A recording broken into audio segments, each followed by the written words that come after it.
Welcome to Module 8, Business Development and Strategy, with this clip on strategy and business planning. Hi, I'm Dr. David Monkton, Lecturer Agribusiness, University of Tasmania. I've prepared this lecture with material supplied by Dr. Neil Ritson, Senior Lecturer, and Dr. Alison Bailey, Professor of Farm Management at Lincoln University, New Zealand. This module is about helping you finalise a strategic business plan for your business. In the clips in the following weeks, you will be learning about using the major tools of strategic analysis. First, we need to be aware of different definitions of strategies. It's complex.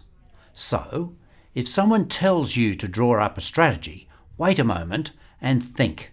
Use the material from this course to examine what might be needed and whether it's possible. The often quoted definition is the art of the general. The art of the general and the word strategy come from Greek stratus, meaning army.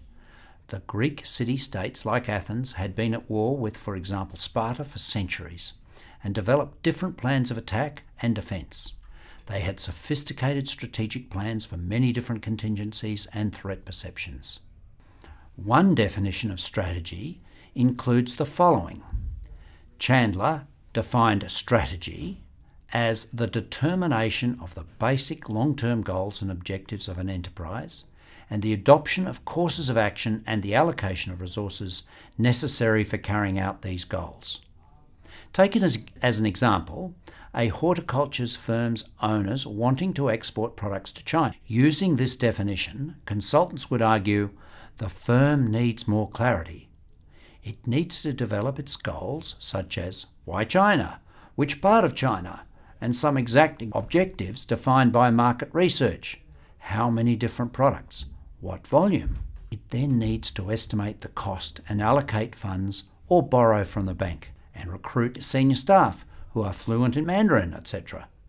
Porter defines strategy as obtaining a competitive position or series of competitive positions that lead to superior and sustainable financial performance.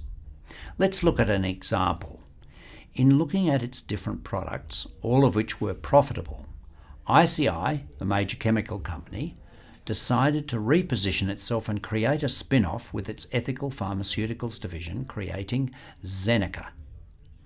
Thus, Zeneca could generate its very own independent market position with its own culture, staff loyalty, and shareholders.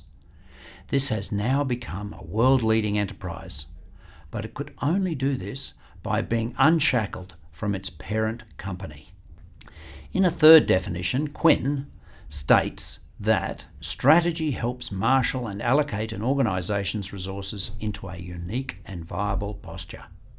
An example would be where an agribusiness has disparate products from different departments, each promoted differently, competing for funding and thus creating conflict. With a new corporate strategy, priorities could be agreed and acted upon based on current performance. The departments then share a common marketing consultancy and a new central accounting system, allowing for transparent funding based on need and output. Everyone would know where they stand. Cooperation and efficiency would be enhanced for the benefit of all. In a fourth and final definition, Andrews states that strategy is about plans for achieving goals to define what business the company is in and the kind of company it is to be. For example, Xerox decided to drop many of its products, including the software that Apple bought for the new Macintosh, and concentrate on what everyone thought it was. Go and Xerox this was a common phrase in US offices. So Xerox decided it was a photocopier. Just that, it became the document company. Conversely, Apple decided it wanted to be not just a computer company, but a technology company, and so iTunes and iPhone were soon added.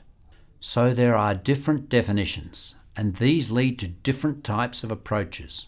Chandler's is about logic, the objectives, goals, course of action, and resources needed. Porter's is challenging you. Where is the right marketplace which yields the most profit? Quinn's is more like managing change, creating internal cohesion. Andrew's is also challenging, what kind of organisation do you want to be?